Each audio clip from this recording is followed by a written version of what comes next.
महाप्रज्ञा पूज्यो जिनपति स्वरूपो गुरुवर पुनीतान्त प्रज्ञा गहनतम तत्त्वेषु निपुणा श्रुतस्वाध्यायेन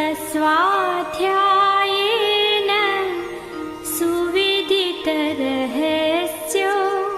विभुवर। महाप्रज्ञ जन्म शताब्दी वर्ष समापन पर महामना महायोगी आचार्य श्री महाप्रज्ञ को कोटिशय वंदन। आचार्य श्री महाप्रज्ञ के बहुमूल्य अवदानों में प्रमुख है साहित्य सृजन का सागर, और उस सागर से कुछ मोती चुनने आई हैं सूरत तेरापंथ महिला मंडल की बहनें। महाप्रज्ञ जी का साहित्य समाज के प्रत्येक वर्ग के लिए आकर्षण का केंद्र है। समसामयिक विषयों पर लिखने के साथ साथ उन्होंने सामाजिक समस्याओं व उनके समाधान पर भी लिखा। 500 से अधिक उनकी पुस्तकों में हमें उनके विराट व दूरदर्शी विचारों के दर्शन होते हैं। तो आइए पिरोते हैं उस माला के मोती। श्रवण महावीर में निहित है आत्मा की स्वतंत्रता एवं अभय के लिए भेद विज्ञान की साधना, संघचर्या की विधिवत स्थापना। भगवान श्रवण महावीर। जिस व्यक्ति के भीतर उत्साह का ज्वालामुखी नहीं फूटता, वह विकास के शिखर पर कभी आरोहण नहीं कर सकता। जीव विज्ञान किसी धर्म या संप्रदाय से संबंधित नहीं है। गुरुदेव कहते थे कि इसका विकास शिक्षा शाखा के रूप में होना चाहिए। व्यक्ति और समाज को बदलने का पहला सूत्र है संकल्प। संकल्प शक्ति का विकास होते ही आंतरिक परिवर्तन की प्रक्रिया शुरू हो जाती है। महावीर का अर्थशास्त्र। असीम और ससीम दो महत्वपूर्ण शब्द हैं। असीम का अर्थ है हिंसा की ओर प्रस्थान, ससीम का अर्थ है शांति की ओर प्रस्थान। भाव धारा के आधार पर आभामंडल बदलता है और ध्यान वेश्या के द्वारा आभामंडल से ही भाव धारा बदल जाती है। कस्तूरी मृग नाभि माई वन वन ढूंढते जाए, वैसे ही आनंद हमारे भीतर है और हम उसे बाहर ढूंढने जाते हैं। आचार्य महाप्रज्ञ।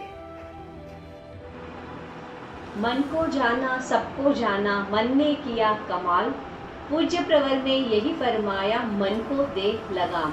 तभी तो किसने कहा मन चंचल है। तुलसी विचार दर्शन नैतिकता का विचार दर्शन है।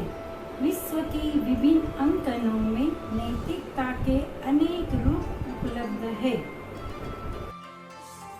महाप्रज्ञ ने कहा, अहिंसा की साधना, प्रेम और मैत्री की साधना, एकत्व की साधना अगर हो तो व्यक्ति सुख से जी सकता है। शब्द उलझाता भी है और सुलझाता भी है। यदि हम शब्द से परे, विचार से परे पहुंच जाएं, निर्विकल्प स्थिति को प्राप्त कर लें, तो उलझने अपने आप समाप्त हो जाएगी। ध्यान का अर्थ है चेतना का जागना और उसका साक्षात्कार करना। भय से मुक्त होने का एक उपाय है भाव तंत्र का परिष्कार, रेशा का विशुद्धीकरण।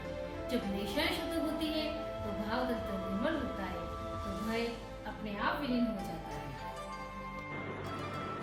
शब्दों, बिंदुओं, रेखाओं और अंकनों से परे जो है उसे उपलब्ध करने की दिशा ये भाग्य निर्माण की दिशा है। जीवन जीने के लिए आवश्यक है प्रवृत्ति, विकास और आसक्ति। जीवन को पवित्र बनाने के लिए आवश्यक है निवृत्ति, चैतन्य की अनुभूति, सत्य निष्ठा और अनासक्ति। दुख को कम करने का महामंत्र है समस्या को देखना सीखें। ज्ञान और ध्यान दो नहीं एक ही। ज्ञान में इंद्रियां और मन चंचल होते हैं, ध्यान में स्थिर होते हैं। जीवन में स्वस्थ चेतना का बहुत महत्व होता है। अगर आपकी चेतना जागृत है तो आप निश्चित ही जाने अनजाने में आध्यात्मिक है। अनेकांत सबकी धूरी है, इसलिए वह समूचे जगत का एकमात्र गुरु और अनुशासता है। मैं महाप्रज्ञ उसे नमस्कार करता हूँ। शरीर को सुखद बनाए रखने के लिए आवश्यक है श्वास का संयम, आवश्यक है आसन का सम्यक प्रयोग और आवश्यक है मन का सम्यक प्रयोग। हर व्यक्ति सफल और महान बनना चाहता है। सफलता का पहला सूत्र है धैर्य। अपने ज्ञान को जागृत करने के लिए, अनुभव चेतना को विकसित करने के लिए मनुष्य का लक्ष्य रहे, वह सोया न रहे, जागृत रहे। संबोधि शब्द सम्यक ज्ञान, सम्यक दर्शन और सम्यक चारित्र को अपने में समेटे हुए हैं। आत्मदर्शन के लिए इन तीनों का समान और अपरिहार्य महत्व है। मधुमय जीवन की हर बेला सुरभित हो सांसों का मेला, एक दूजे का बनने आधार, संबंधों का हो सुखी संसार। भगवान महावीर ने आहार के विषय में जितना कहा उससे अधिक अनाहार के विषय में कहा। आहार हमारी शक्ति है तो अनाहार हमारी महाशक्ति है। आभार के उद्गार ज्ञापित करते हुए आइए आज हम सब संकल्प करते हैं कि महाप्रज्ञ साहित्य की अमूल्य धरोहर को सिर्फ अपने घरों में सजावट नहीं बनने देंगे, अपितु उसका अर्जन स्वयं करेंगे, उनके आदर्शों को जीवन में उतारेंगे और औरों को भी प्रेरित करेंगे। ओम अरहम।